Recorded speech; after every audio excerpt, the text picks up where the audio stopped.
Hello and welcome back to the shop. Today I'm going to start working on some of the stays for that tender for that locomotive that we're building, that 5-inch gauge locomotive.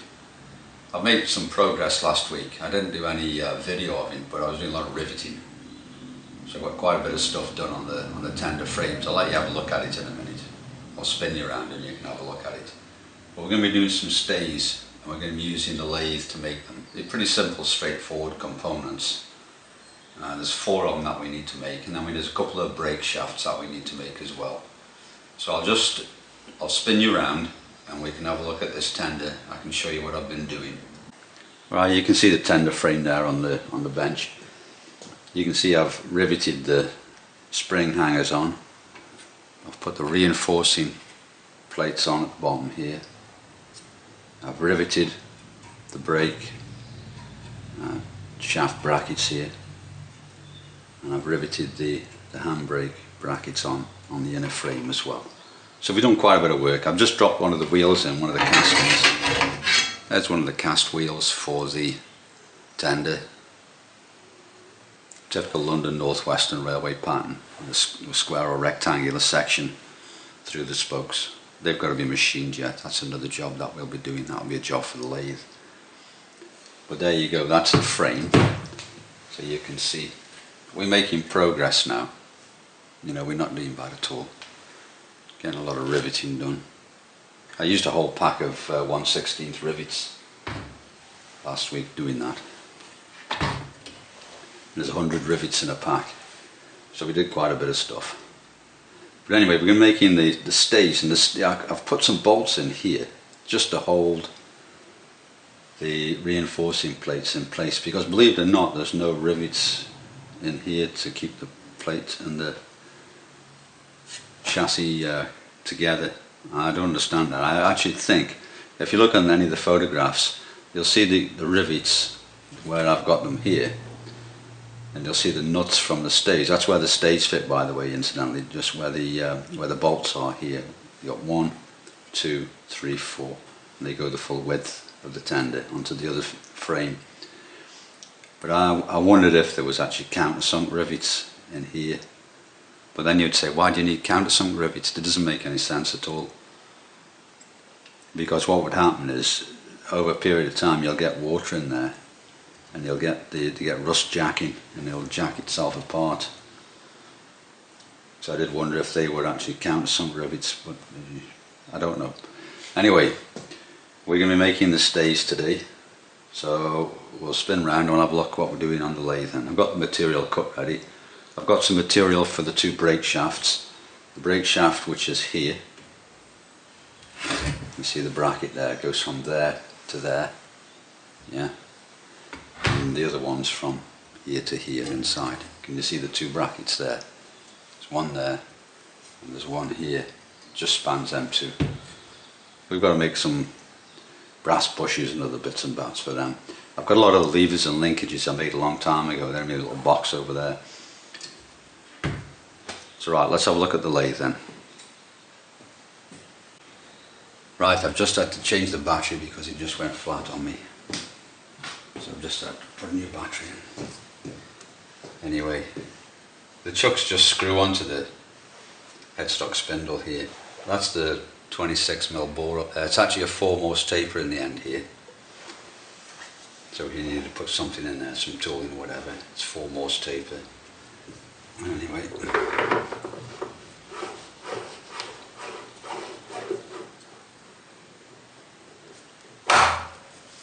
Right.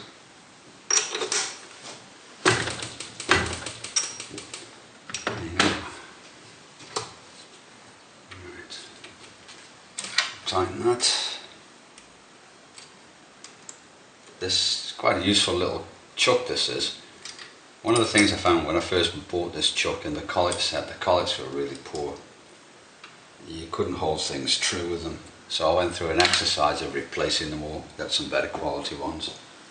They're pretty good, the ones I've got now. And we'll keep them down here. But these are the same collets that I use on the milling machine as well, which is really good.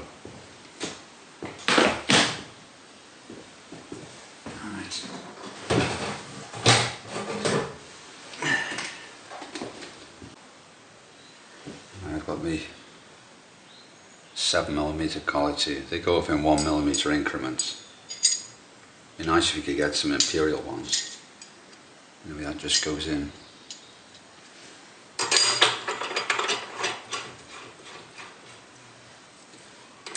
Put it in there.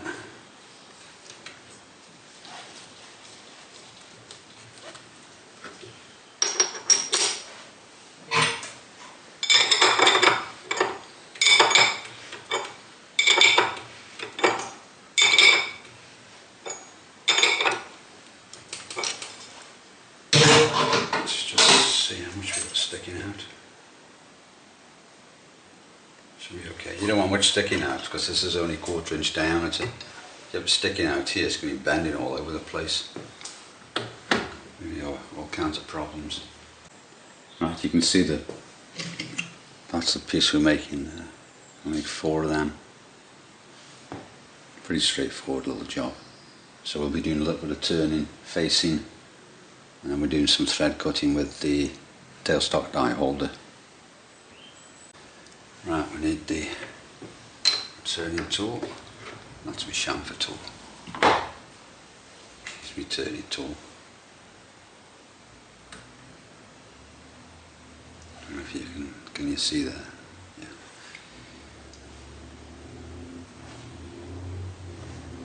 Make sure it's clean before we put it in.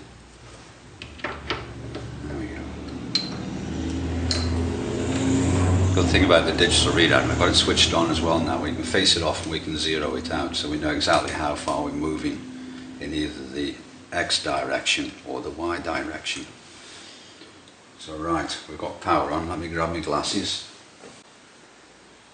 Alright, we're ready to go now. Everything's been oiled up. Everything's okay, it's ready to go. We'll let it just run for a minute, let the oil get around the bearings. Well, I think we're ready to go now. We'll get some speed going.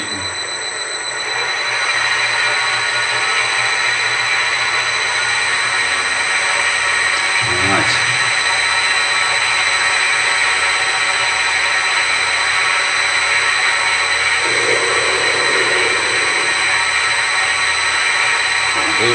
Zero that x-axis. The length of the turn part here is supposed to be 11:30 seconds on the end, which is 3438, is that? According to my Zeus book. Just check. 3438. I might just make that 350 long. 350 thousandths long. And what we can do is we can just index along. It's easy to remember 350, either that or we move the carriage 350 then zero it, so we come back, we're always getting back to zero. It means you haven't got to remember any numbers then. So we'll do that. Just move that, we've already zeroed that off anyway, so we'll go to 350. 348, 350. There you go.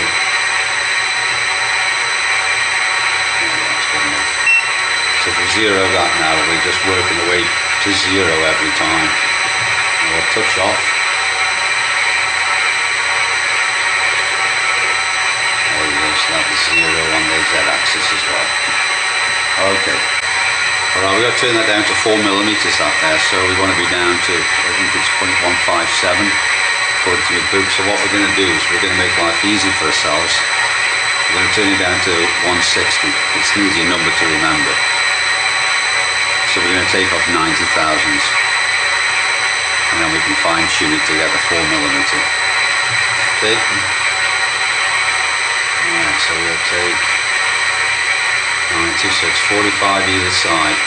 So we're going to take 25 first. There we go.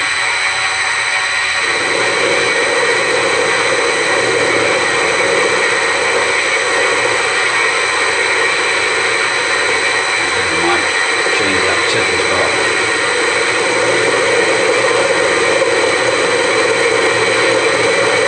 Yeah, I think we'll have a new tip on here. Just change that chip and tip over. Right, we've got ourselves a new cutting edge there, new tip. I've just turned it round. Let's see what that's like.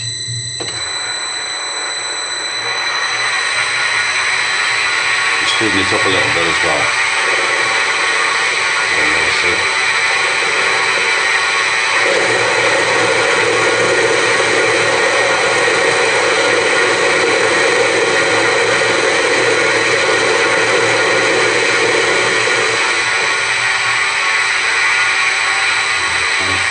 Check that now. That micrometer. Right, I've got my favourite micrometer, my 0 to 1. Let's just check this, see what it is. We've taken 50 off there. So what we got here then? 0.175, 190, 190.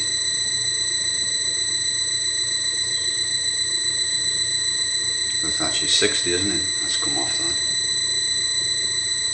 That might have been because of the tool tip.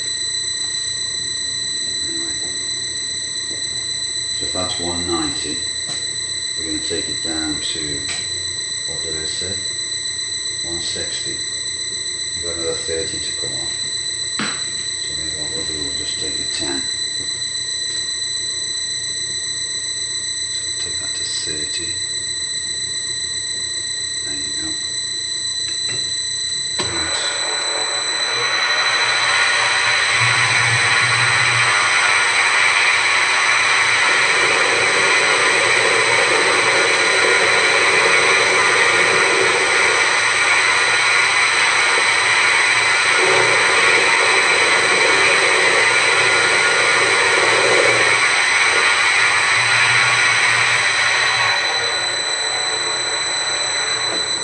Check something with 30.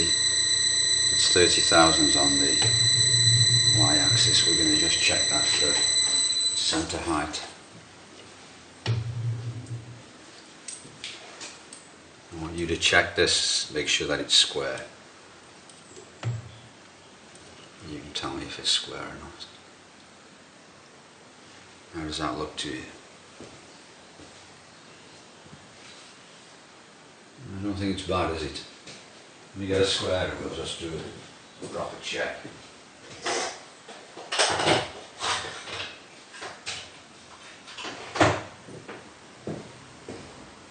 We just offer the square up to here. How does that look to you there? That's pretty good, I think. I'm going to lower you down so you can see that better. How does that look? I think that's pretty good. So we're on center height. Some of these steels that I've got, I think they're EN3B or something like that. They're pretty tough steels to turn in the machine. Be careful with them. They're not free cutting. They're not free cutting at all. Anyway. Stop whinging and get on with the job. Now we go back to 30, which is there, and we'll just take a measurement with our micrometer. Throws a raggy edge up on here.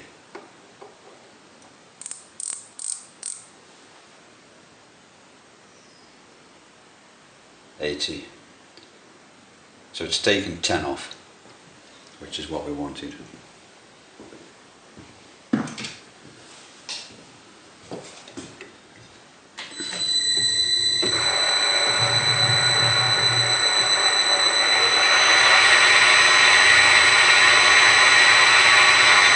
Take another 5 off. There we go.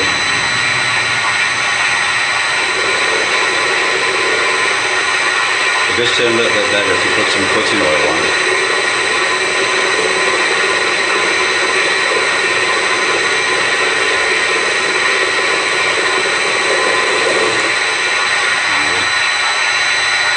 Measure that now.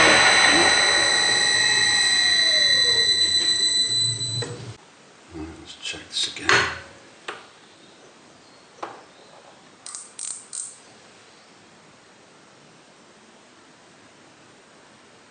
171, 171. We've got 8 ends to turn on these because there's four stays, and each end on each stay has got to be the same.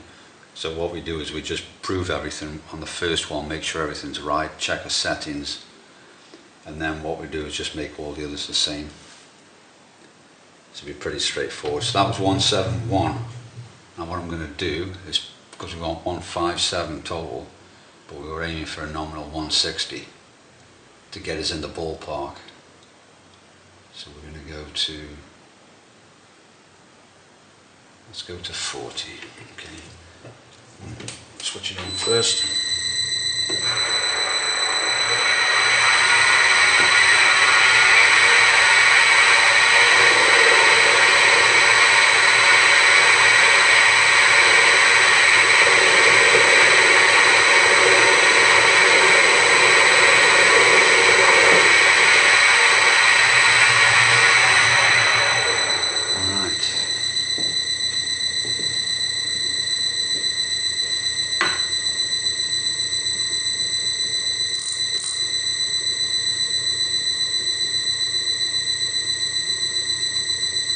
One 161. So we've got 4 to come off, haven't we, to get to 4 millimeters? Because 4 millimeters is 0.1575 inches. 0.157, so 157 and a half thou. Yeah, 157 is good enough. So we want 4 to come off that. So what we'll do, we'll take 2 off on here.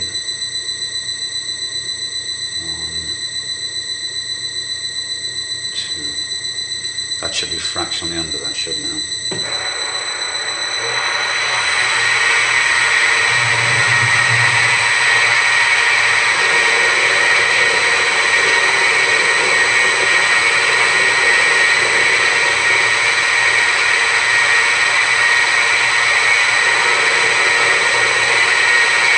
I will finish the length as well now.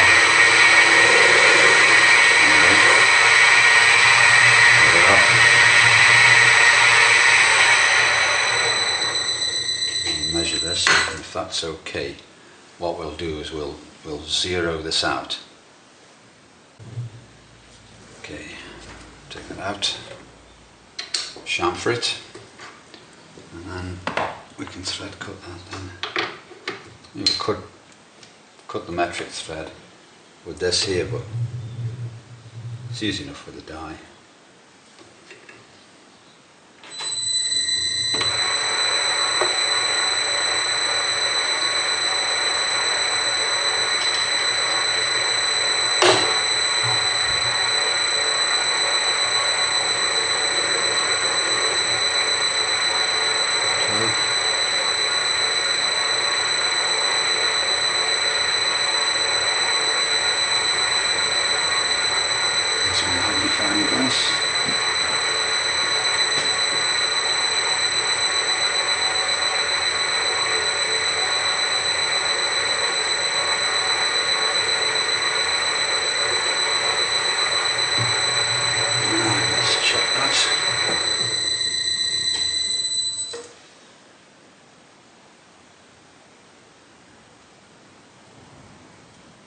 That's okay.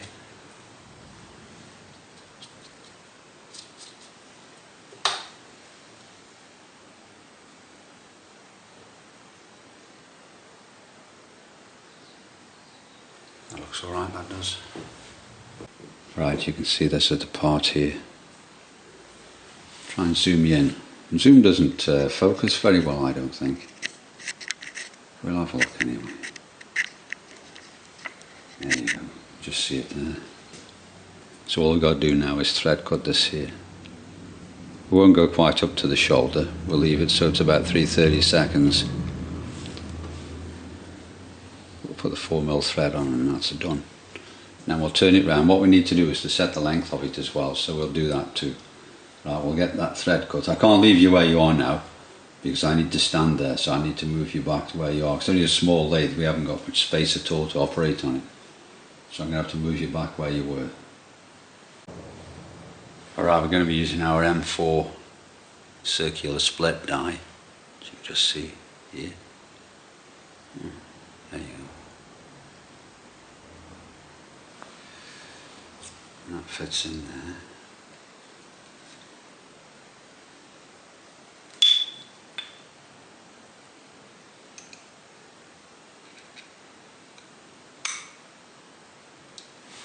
That's a little screw.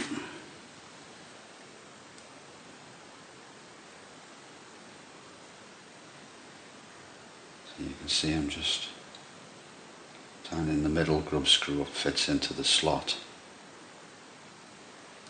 And you get two outer ones which pinch it in place. Many of you will know these are adjustable. But with threads so small as this, there's no need to adjust it.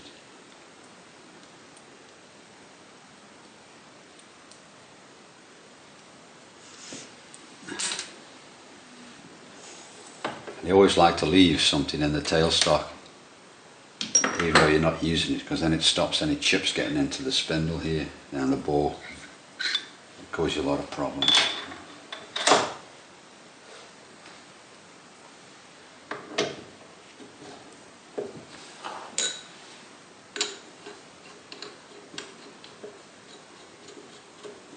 And there we are, it's ready to go. We'll take the tool out. There we are, get rid of that. Alright, I don't know if I can show you this from where you are. I'll be able to show you. Be careful.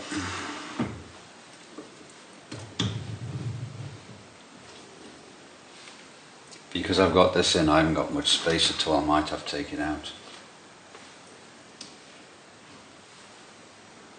Oh, should be okay. It'll just go in that well. Right, I'm going to set the machine up now for using that. And what we're going to do first is we're going to slow it down. So we're going to change the belts to the low range.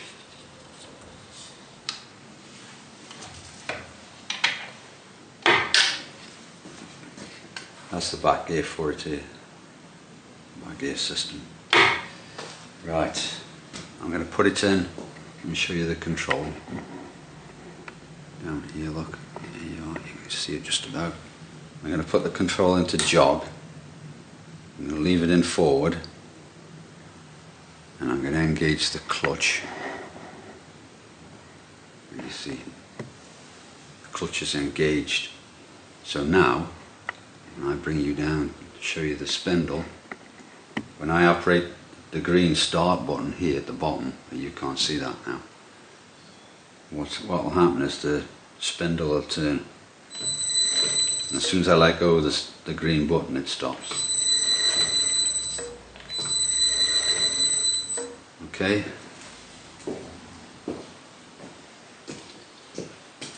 You ready? Right, let's get some oil on there. Plenty of cutting oil.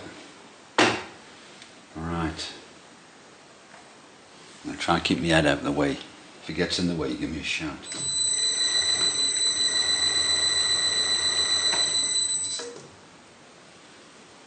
Just a touch more.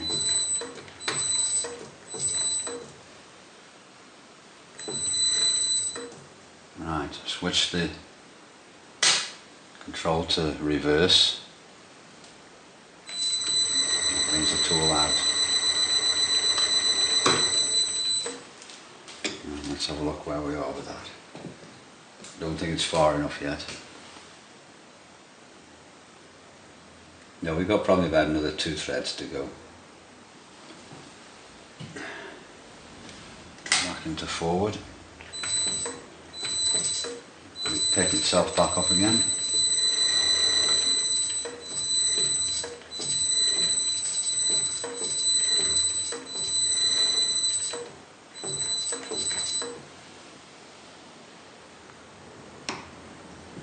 Alright, let's try that.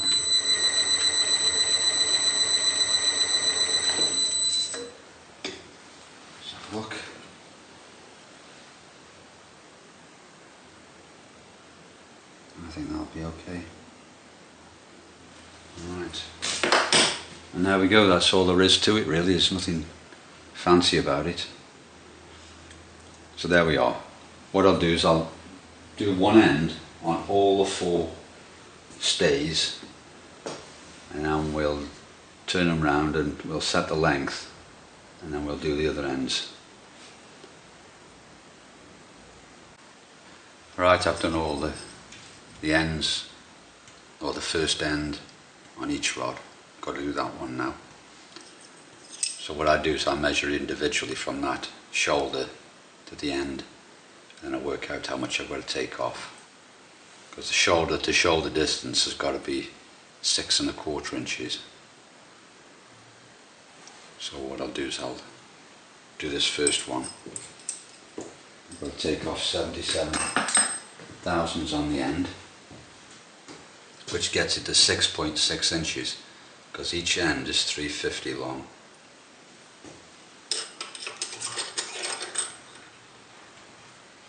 So I've got 77 take off here, and then we can take the 350 off.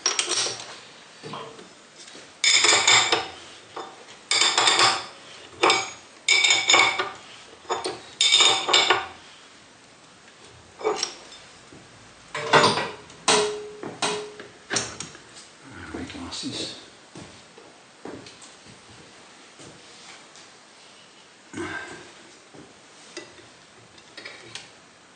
It's okay.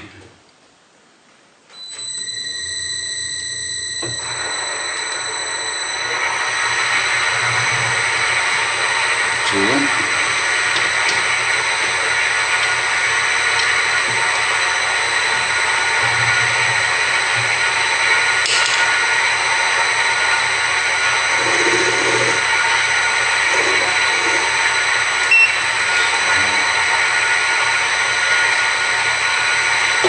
This material, very tough, it cuts better with a bit of oil on it.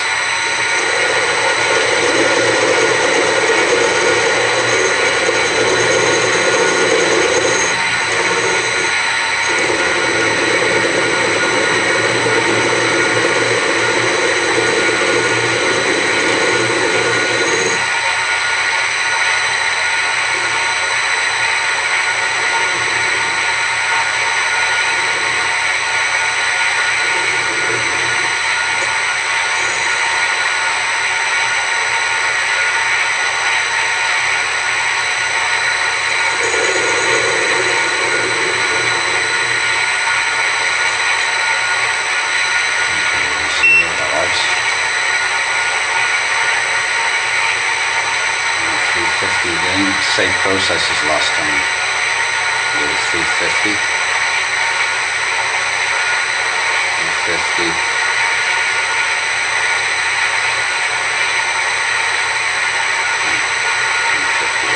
350, that's good enough. That's 0.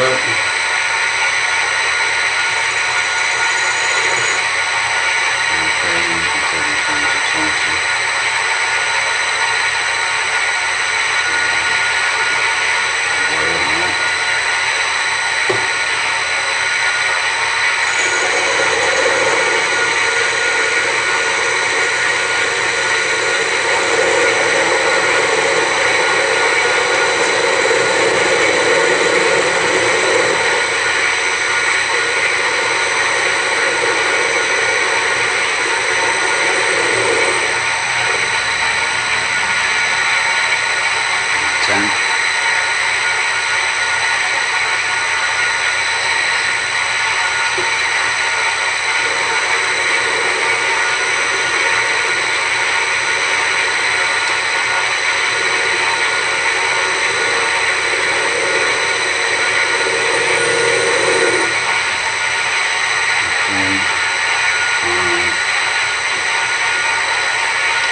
go. Chamfer that. Clean the tool off. Chamfer that.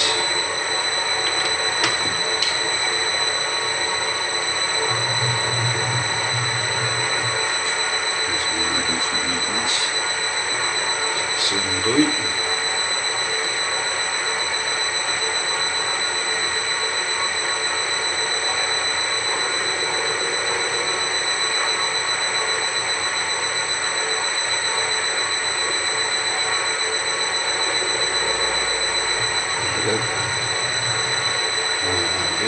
Leave that engaged, switch that off, put it to jog, put it into lower range on the bounce.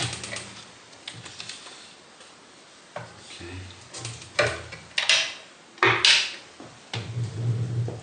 Let's take this tool out.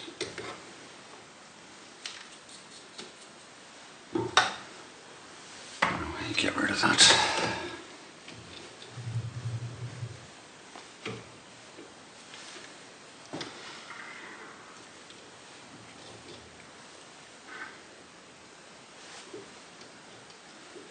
Right.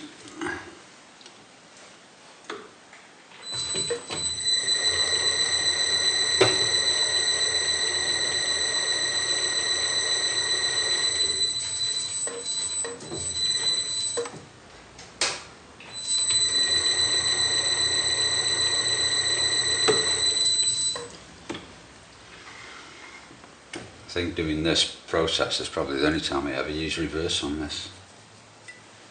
If I'm cutting a left-handed thread, I like to start here with it rotating in the conventional way. If you start at the end here, let it feed backwards, it'll cut your thread for you. You don't need to run the chuck in reverse. Right, let's get this out and let's have a look where we are with it. In fact, let's put the lathe where it needs to be ready for the next one. There you go. We'll have a look at this one and see where we are.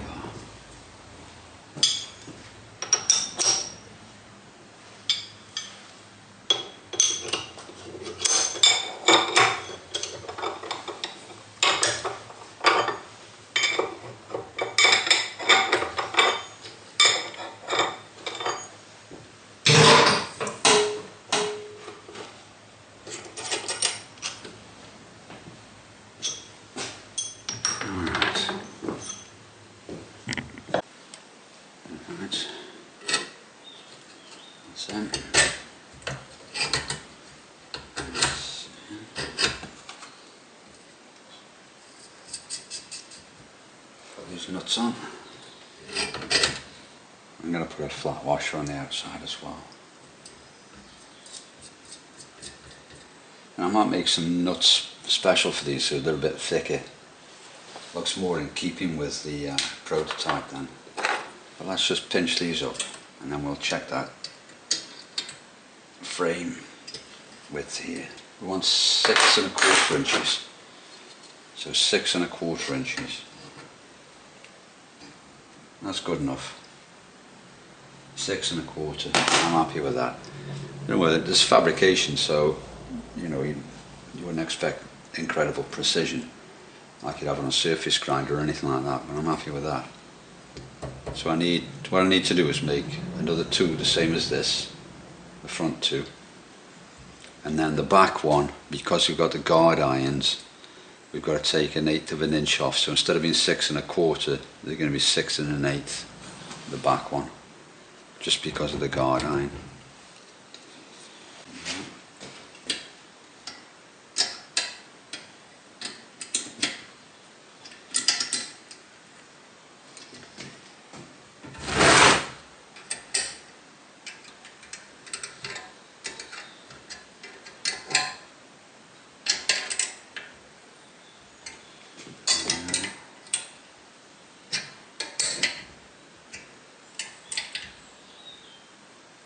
Okay.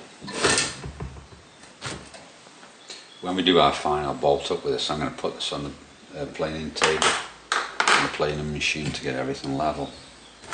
Look at that there, eh? That's quite strong now, that is. It's starting to get quite heavy as well, which is a good sign, because it means that we're putting parts on. It's getting bigger. The loco's on its way to being complete, and that's the important thing. That's quite a substantial structure now, that is. Those stays on the bottom will give quite a bit of strength. As I mentioned earlier, we've got some stays to put in here. There's one above each of the axle boxes. There's some cross ones here. We've got them sitting in here as well, and on that side too, so we're going to have quite a strong structure here. And this material, I'm waiting for it to come, it should be here this week. It's going to be planed down again, so we're going to use the metalworking planer.